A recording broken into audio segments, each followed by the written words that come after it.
ఒంగోలులో బాలినేని శ్రీనివాసరెడ్డి ఆరోసారి గెలుస్తారా? అసెంబ్లీ ఎన్నికల్లో ఆరోసారి గెలుస్తారా?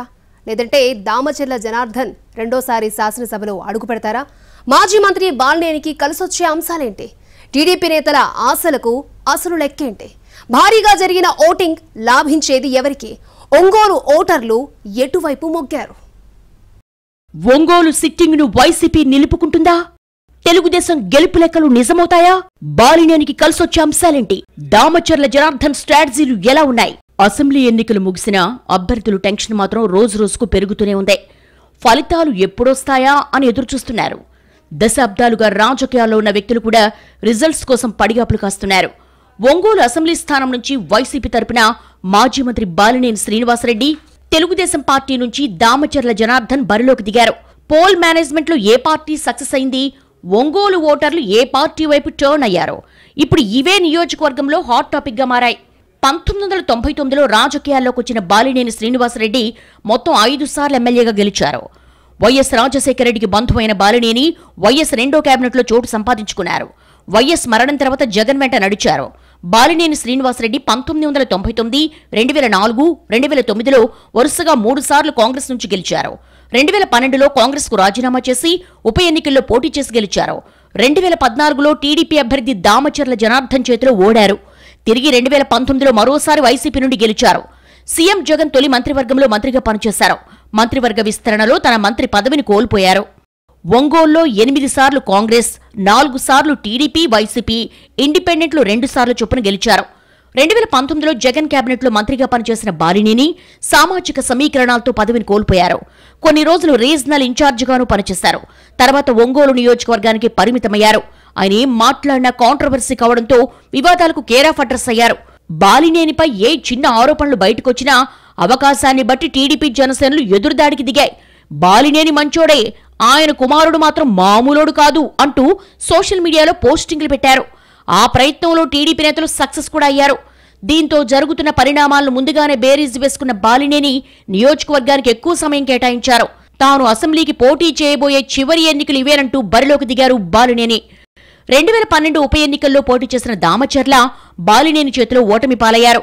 రాష్ట్ర విభజన తర్వాత 2014లో బాలినేనిపై విజయం సాధించారు. 2019లో బాలినేని గెలుపొందారు. బాలినేని మంత్రిగా ఉన్న సమయంలో ఒంగోలులో రిమ్స్ హాస్పిటల్తో పాటు సమ్మర్ స్టోరేజ్ ట్యాంకులు, రైతుల కోసం పలు చెక్ డ్యాంలు నిర్మించారు. 25,000 మంది నిరుపేదలకు ఇళ్ల స్థలాలు ఇప్పించారు. ఓవైపు తనపై వస్తున్న ఆరోపణలను తిప్పికొడుతూనే పలు కార్యక్రమాలను సక్సెస్ చేసుకోవడంలో బాలినేని సఫలమయ్యారు. 2014లో టీడీపీ అధికారంలో ఉన్న సమయంలో మాజీ ఎమ్మెల్యే దామచర్ల జనార్దన్ ఒంగోలు నగరాన్ని స్మార్ట్ సిటీగా అభివృద్ధి చేశారు. 5 ఏళ్ల కాలంలో నగరాన్ని సుందరంగా తీర్చిదిద్దారు. అభివృద్ధి మంత్రంతో 2019 ఎన్నికలకు వెళ్లినా ఫ్యాన్ ప్రభంజనం ముందు నిలబడలేకపోయారు. అయినా ప్రతిపక్ష పార్టీ మాజీ ఎమ్మెల్యేగా దామచర్ల సక్సెస్ అయ్యారు. బాలినేనిపై ఏ చిన్న ఆరోపణ వచ్చినా దాన్ని ప్రజల దగ్గరకు తీసుకువెళ్లగలిగారు. 2024లో కూడా మరోసారి వీళ్ళిద్దరే ప్రత్యర్థులు కావడంతో ఇద్దరి మధ్య టైట్ ఫైట్ ఉంటుందన్న అంచనాలున్నాయి. బాలినేని తరపున ఆయన భార్య సచీదేవి, కుమారుడు ప్రణీత్ రెడ్డి, కోడలు బాలినేని శ్రీకావ్య ప్రచారం చేశారు. దామచర్ల తరపున ఆయన భార్య నాగ సత్యలత, కుమార్తెలు నియోజకవర్గంలో తిరిగారు.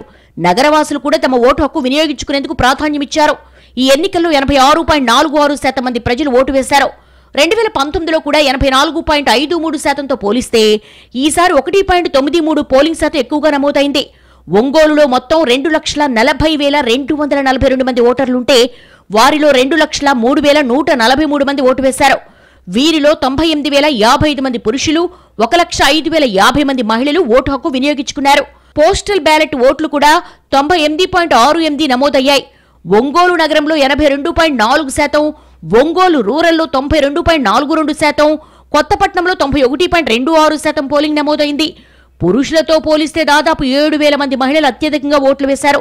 మహిళలు అధికంగా పోలింగ్లో పాల్గొనడంతో తమకే కలిసొస్తుందని ఇరు పార్టీల నేతలు ధీమా వ్యక్తం చేస్తున్నారు.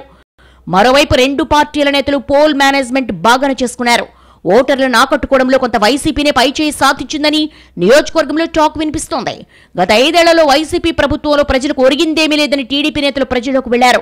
ఓవైపు రాష్ట్ర ప్రభుత్వాన్ని టార్గెట్ చేస్తూనే బాలినేని ఎరకాటంలో పెట్టేందుకు ప్రయత్నించారు. ఎన్నికల సమయంలో కొందరు వైసీపీ నేతలతో పాటు కార్పొరేటర్లను తమ పార్టీలోకి లాగారు. జనసేన నేతలతో కలిసి తమకు కలిసొచ్చే అన్ని అంశాలను వదిలిపెట్టకుండా వినియోగించుకున్నారు. మరోవైపు బాలినేని కూడా ఈ ఎన్నికలను ఎంతో ప్రతిష్టాత్మకంగా తీసుకున్నారు. తమ వైపు నుంచి చిన్న పొరపాటు కూడా జరగకుండా జాగ్రత్తలు తీసుకున్నారు. ఏపీలో కాపులు మొత్తం కూటమికి టర్న్ అయినా ఒంగోలులో మాత్రం వైసీపీకి కొంతవరకు ఓట్లు పడేలా చేసుకోగలిగారు. బీసీలను, మైనార్టీలను తమకు అనుకూలంగా తిప్పుకోవడంలో సఫలమైనట్టుగా పార్టీ నేతలు భావిస్తున్నారు. ఖచ్చితంగా ఒంగోలులో గెలుస్తామని ఇరు పార్టీల నేతలు ఆశాభావంలో ఉన్నారు. అయితే ఓటరు నాడి ఏంటనేది మాత్రం ఎవరికి అంతు చిక్కడం లేదు. ఒంగోలులో గెలుపోటములపై భారీగానే బెట్టింగులు జరుగుతున్నాయి. టీడీపీ మద్దతుదారులు భారీగా బెట్టింగులు పెట్టేందుకు ముందుకొస్తున్నారు. 1కి 2 రెట్లు అధికంగా ఇస్తామంటూ ముందుకొస్తున్నారు. వైసీపీ నేతలు గెలుపుపై ధీమాను వ్యక్తం చేస్తున్నప్పటికీ బెట్టింగుల విషయంలో ఆచితూచి అడుగులేస్తున్నారు.